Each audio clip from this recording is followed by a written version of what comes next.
नमस्कार प्यारे छात्रों। हम अध्ययन कर रहे थे जयशंकर प्रसाद जी द्वारा रचित काव्य ग्रंथ कामायनी से अवतरित श्रद्धा मनु शीर्षक का।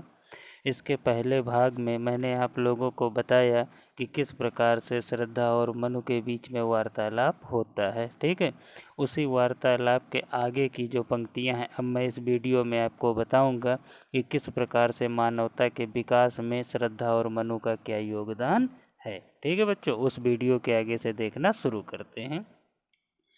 घिर रहे थे घुंघराले बाल अंश अवलंबित मुख के पास। ठीक है बच्चों, पहले वीडियो मैंने बताया किस प्रकार से श्रद्धा मनु से कुछ प्रश्न करती है। अब इस दूसरे वीडियो में बच्चों मनु जो है श्रद्धा के प्रश्नों का उत्तर दे रहे हैं। तो सबसे पहले मनु श्रद्धा की ओर देखते हैं और देख करके कैसा आभास होता है उसका वर्णन है कि घिर रहे थे घुंघराले बाल। मनु देखते हैं कि श्रद्धा के जो घुंघराले बाल थे अंश अवलंबित मुख के पास, तो उन घुंघराले बालों का थोड़ा सा अंश चोटी मुख के पास लटक रही थी। जो घुंघराले बाल थे उसका अंश यानी एक छोटा सा भाग, एक चोटी जो है वो मुख के पास लटक रही थी। नील घन सावक से सुकुमार सुधा भरने को विधु के पास। और इस तरह की काया को देख करके मनु के मन में विचार आया कि ये तो बिल्कुल उसी तरह है जैसे नीले घन सावक, घन मतलब मेघ, बादल और सावक पुत्र। तो पुत्र का मतलब क्या, छोटे छोटे बादल, छोटे छोटे प्यारे नीले बादल अमृत भरने के लिए चंद्रमा के पास जा रहे हों, उसी प्रकार से श्रद्धा के घुंघराले बाल जब मुख के पास लटक रहे थे उसी प्रकार से प्रतीत हो रहे थे।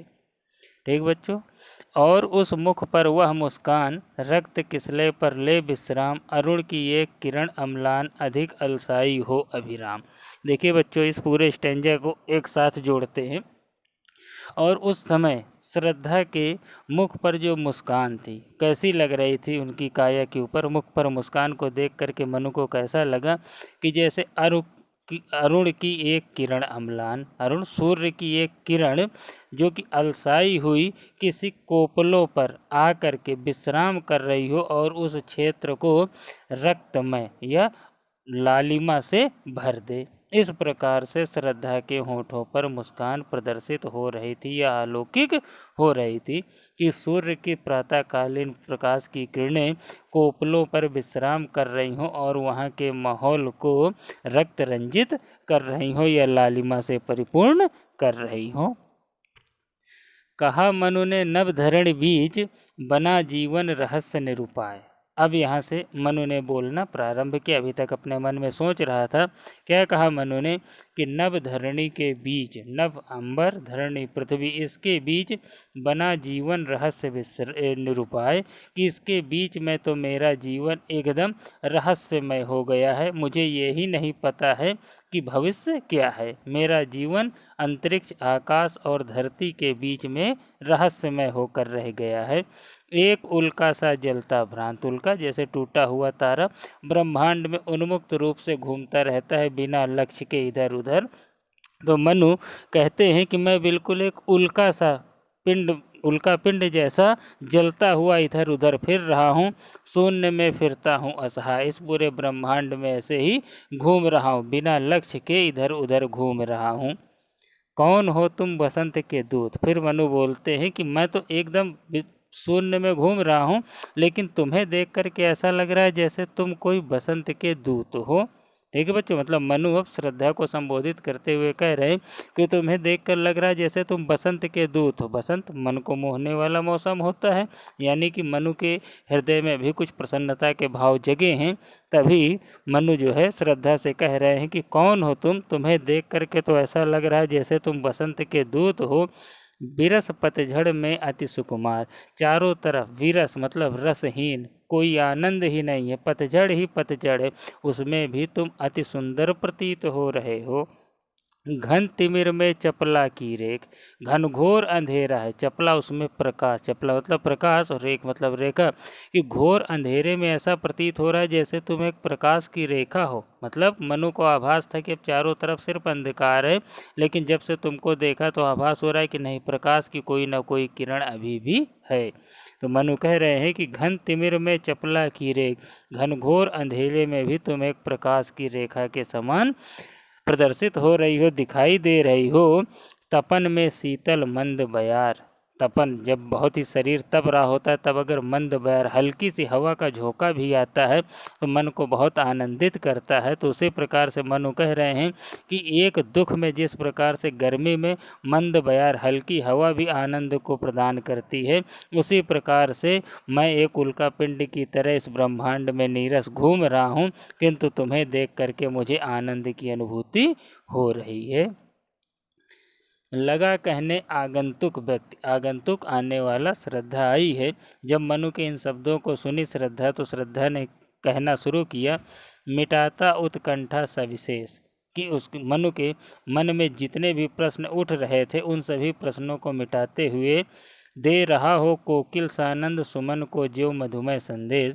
जब आगंतुक यानी श्रद्धा ने बोलना शुरू किया तो ऐसा लगा जैसे कोयल के सानंद, मतलब कि कोयल के आनंद रूपी शब्द, सुमन का ज्यों मधुमय संदेश, सुमन मतलब पुष्प और मधुमय अमृत में डूबे हुए, पुष्पों द्वारा अमृत में डूबे हुए शब्द जैसे श्रद्धा के मुख से निकल रहे थे, जो कि मनु की सभी उत्कंठाओं को समाप्त करने के लिए थे। यानी जो भी मन में प्रश्न मनु के उठ रहे थे उनको मिटाने के लिए श्रद्धा बिल्कुल कोयल के समान मीठी ध्वनि में बोल रही थी। भरा था मन में नव उत्साह, सीख लूँ ललित कला का ज्ञान। क्या बोलना शुरू किया श्रद्धा ने कि मन में मेरे नया उत्साह भरा हुआ था। कैसा उत्साह कि अरे इस पृथ्वी में जितना भी ज्ञान जो कुछ है सब मैं सीख लूँ। ललित कला मतलब नृत्य, संगीत, गायन, इन सभी का मैं अध्ययन कर लूँ, सबको सीख लूँ। इधर रह गंधर्वों के देश, पिता की हूँ प्यारी संतान। गंधर्वों के देश में मेरा निवास है, पर हूँ मैं अपने पिता की ही पुत्री। दृष्टि जब जाती हिमगिरी ओर, आगे बोलते हैं श्रद्धा कि मेरी दृष्टि जब हिमालय की ओर जाती है, प्रश्न करता मन अधिक अधीर, तो हिमालय को देख करके मेरा मन बहुत ही ज़्यादा अधीर हो जाता है, उत्सुक हो जाता है। धरा की यह सिकुड़न भयभीत, आह कैसी है क्या है पीर, कि आखिर पृथ्वी में ये विशाल विशाल पर्वत, पहाड़, श्रृंखलाएं, ये सब क्या है, ये कैसी सिकुड़न है पृथ्वी में, क्या ये प्रकृति की कोई पीड़ा है या कोई तकलीफ है। बढ़ा मन और चले ये पैर, यही सब प्रश्नों को सोच करके मेरे मन की उत्कंठा और बढ़ी और ये पैर स्वतः ही आगे की ओर चलने लगे। शैल मालाओं का श्रृंगार, क्या देखने के लिए, विशाल विशाल पर्वत श्रृंखलाओं के श्रृंगार यानी उनकी सुंदरता को देखने के लिए इस चल पड़े। आँख की भूख मिटी यह देख, आह कितना सुंदर संभार। ठीक है बच्चों, आँख की भूख मिटी। जब इस सुंदरतम प्राकृतिक छटा को मैंने देखा तो आँख की सारी भूख मिट गई कि आह कितना सुंदर यह संसार है। यहाँ देखा कुछ बलि का अन्न, भूत हित रत किसका यह दान।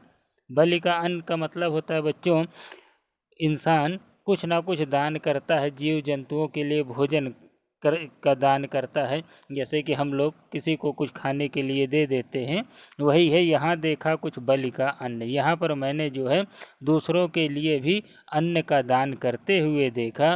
भूत हित रत किसका यह दान, अब यह नहीं समझ में आए कि आखिर यह दान किसने किया है। इधर कोई है अभी सजीव, हुआ ऐसा मन में अनुमान, लेकिन इतना मन में अनुमान जरूर हो गया कि मेरे सिवा अभी भी यहाँ पर कोई सजीव है। उसी को खोजते हुए मैं यहाँ तुम्हारे पास तक आ गई हूँ। तपस्वी क्यों इतने हो क्लांत, तपस्वी पूजा करने वाले क्यों इतने हो क्लांत, तुम इतने थके हुए क्यों दिखाई दे रहे हो। वेदना का यह कैसा वेग, और तुम्हारे हृदय के अंदर ये कैसी उथल पुथल है वेदना रूपी। आह तुम कितने अधिक हताश, तुम्हें देखकर ऐसा लग रहा है जैसे तुम अंदर से टूट चुके हो, बहुत ही ज़्यादा हताश हो। बताओ यह कैसा उद्वेग, ये तुम्हारे हृदय में कैसी उथल पुथल है। बताओ तुम्हारे मन में कैसे प्रश्न उठ रहे हैं। दुख की पिछली रजनी बीत, विकसता सुख का नवल प्रभात। मेरी एक बात हमेशा याद रखो कि हमेशा दुख के बाद सुख आता है। जिस प्रकार से पिछली रात जब गुजरती है तभी सुबह का प्रातःकाल नजर आता है। तो जो तुम्हारे मन में दुख है उनको भूल जाओ, क्योंकि इस दुख के आगे ही आगे सुख है। एक पर्दा या झीना नील छिपाए है जिसमें सुख गात, जैसे नीला आसमान जब बहुत ही बादलों से ज़्यादा ढका हुआ होता है तो सूर्य के प्रकाश को रोक लेता है, लेकिन वो झीना जो पर्दा होता है उसके पीछे से भी सूर्य की लालिमा प्रकाश की किरणें पृथ्वी पर आती रहती हैं, यानी प्रकाश फैलाती रहती हैं और ये शिक्षा देती हैं कि चाहे जितना घनघोर अंधेरा हो उसको भी प्रकाश किरणें पार करके बाहर आ जाएंगी और नया सवेरा देंगी। इसलिए तुम्हारे मन में जितनी भी उत्कंठाएं हैं उनका त्याग कर दो। जिसे तुम समझे हो अभिशाप जगत की ज्वालाओं का मूल, जिन चीज़ों को तुम अभिशाप समझे हो, अपनी परेशानियां समझ रहे हो, वो तो इस संसार के मूल हैं, जड़ हैं। उन्हीं का सामना करके हमको अपने लक्ष्य को प्राप्त करना है। ईश का वह रहस्य वरदान कभी मत इसको जाओ भूल। ये तो ईश्वर का सबसे बड़ा रहस्य है और यही हमारा वरदान है, मतलब कि कर्म करो, फल की चिंता मत करो, कभी मत इसको जाओ भूल, इस बात को भूल मत जाओ। लगे कहने मनु सहित विषाद। तब फिर अब मनु ने बहुत ही प्रेम पूर्वक कहना शुरू किया, मधुर मारुत से ये उच्छ्वास अधिक उत्साह तरंग आबाद उठाते मानस में सविलास। तब मनु ने बच्चों कहना प्रारंभ किया कि मधुर मारुत से ये उच्छ्वास, कि मन में ये बहुत प्यारे प्यारे मधुर मधुर सी इच्छाएं जागृत हो रही हैं, अधिक उत्साह तरंग आबाद उठाते मानस में सविलास, किंतु जीवन कितना निरुपाय लिया है देख नहीं संदेह, निराशा है जिसका परिणाम सफलता का वह कल्पित गेह। किंतु जीवन कितना निरुपाय। बच्चों, जीवन बिना किसी उद्देश्य के, जीवन एकदम उद्देश्य रहित है, लिया है देख नहीं संदेह। और मैंने ये अच्छी तरह से देख लिया, कोई भी संदेह नहीं बचा है कि जीवन बिन उद्देश्य रहित है। निराशा है जिसका परिणाम, और जीवन का परिणाम यानी अगर हम मेहनत करते हैं, कर्म करते हैं, तब भी हमको क्या मिलेगी? केवल और केवल निराशा ही मिलेगी। यानी इसका परिणाम बच्चों केवल निराशा है, सफलता का वह कल्पित गे। और यहाँ पर हमको सफलता प्राप्त होगी यह कल्पना मात्र ही है, निश्चित नहीं है। यानी कि हमारे कर्म से अच्छा फल मिलेगा यह सिर्फ कल्पना ही है, हमारा भविष्य निर्धारित नहीं है, यह लक्ष्य हमारा निर्धारित नहीं है। ठीक है बच्चों, जयशंकर प्रसाद जी ने इन 2 स्टेंजों में बताया है कि मनु ने प्रेम से बोलना शुरू किया मधुर शब्दों के साथ कि यह जीवन जो है निरुपाय है। ठीक है बच्चों, लक्ष्य रहित है, और यह मेरा संदेह नहीं है, मैंने अब तक देख लिया है कि कितना भी कठिन परिश्रम करें उसका परिणाम निराशा पूर्वक ही मिलेगा, निराश ही करने वाला होगा, क्योंकि सफलता तो मात्र कल्पना है। ओके बच्चों।